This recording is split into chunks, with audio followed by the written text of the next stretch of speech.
came here and realizing it was huge, that my heart has grown very fond of being in Vermont, living here, serving the people here.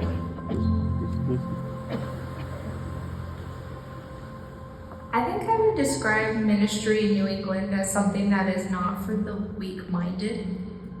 And it's hard in ministry because you have a heart and you grow weary. There's people here that have never heard of Jesus, the same as people in jungles in the middle of nowhere who've never heard of Jesus. Many have never even heard that Jesus Christ is a person. They've only used it as a swear word. For sure. That was it.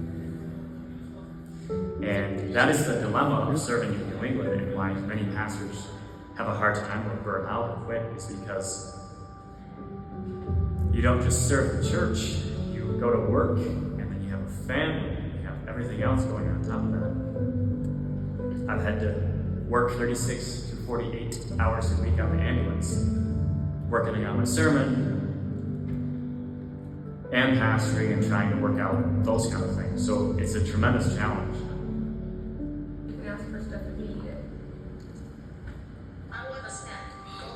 We have 3 children, 3, 7, and 8, and the older 2 have autism. My oldest, Samuel, is nonverbal, and he has a lot of needs. And my 7-year-old, she doesn't have as much needs, but she's semi-verbal. She talks when she wants to. They have a lot of therapy in the home, therapy at school. My wife has been, she basically in practice has received like a master's degree in special education without going to school. I've prayed for years that the Lord would give Samuel words, and he never answered me the way I wanted to be answered. I wanted Samuel to speak, and he didn't.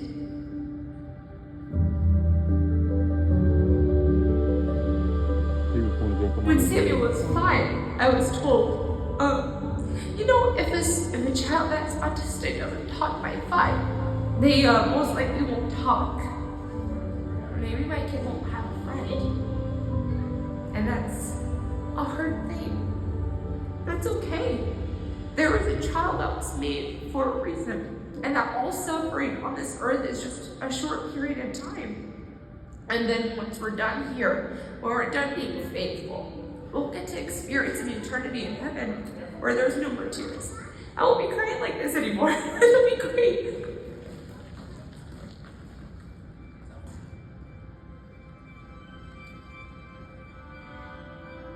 The Pastors of Encouragement Retreat we've been going to for several years now.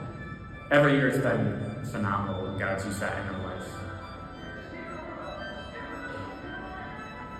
Because that's like the one real vacation that me and my wife ever get to go on. And the fact that it's free is huge, because otherwise we really can't take trips like that. My wife is always on, so for her to be able to go to a pastor's retreat, she doesn't have to be on. I don't think people understand. That is not 2 days at a pastor's retreat. You are being refreshed. And I cannot tell you how much I need to be refreshed. Pastors that are preaching at the Walls Retreat come with the understanding they're not coming to try to specifically equip us. That's why it's called the Pastor's Encouragement Retreat. I don't want to go there and be lectured on or preach a sermon or anything like that. I want to go there and be encouraged. Because that's when my heart's able to pour out my true sense of worship.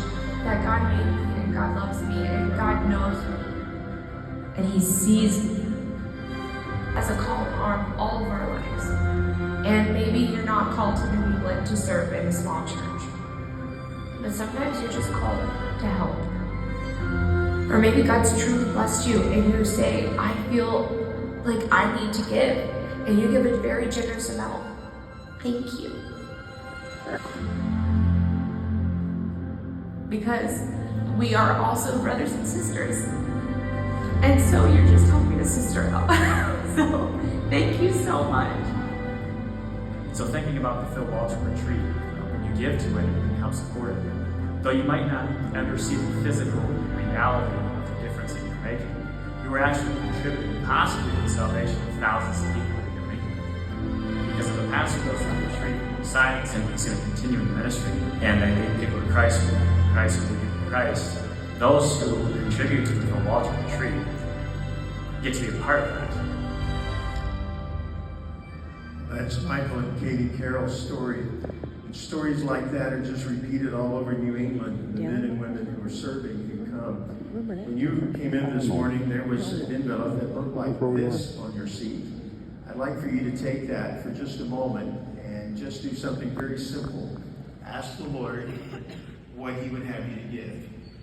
And there's a couple of things you can do, obviously cash or a check, or you can give by credit card. You can do that by filling out the information with your credit card, or if you're more comfortable, you can use text to give. If you're familiar with that, you can text the word pastors to 53555. That's the word pastors, plural, to 53555 if you give with text to give. Otherwise, you can use this envelope.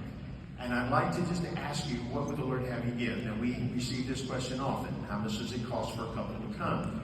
It costs a lot more than this amount. But something we do that is a blessing to many people is if you give $500 or more, or increments thereof, like 1,000 or 1,500 would be free, we list you as a sponsor of a couple who attends the retreat. And next September, when we have the retreat, we will let them know who sponsored them.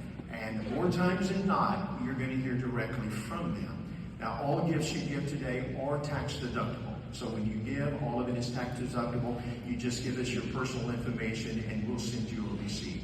But I'd like for you to ask, some of you can give very generous amounts. Maybe you don't have as much to give, but the Lord takes it like loaves and fishes and He multiplies it.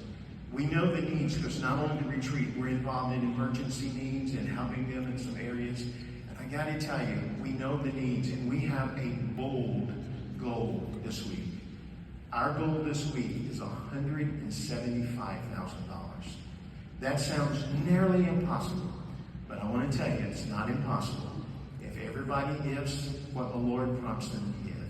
So I want you to take a moment to complete that. Just ask the Lord. Nothing is too small, nothing is too large for you to give. And love for you just to complete that envelope. I'm going to ask Charles to sing, and then I'll come back and have a prayer, and we'll receive the gifts. But you take a moment while Charles is singing to ask the Lord what you should give. There's gonna be some hard times. There's gonna be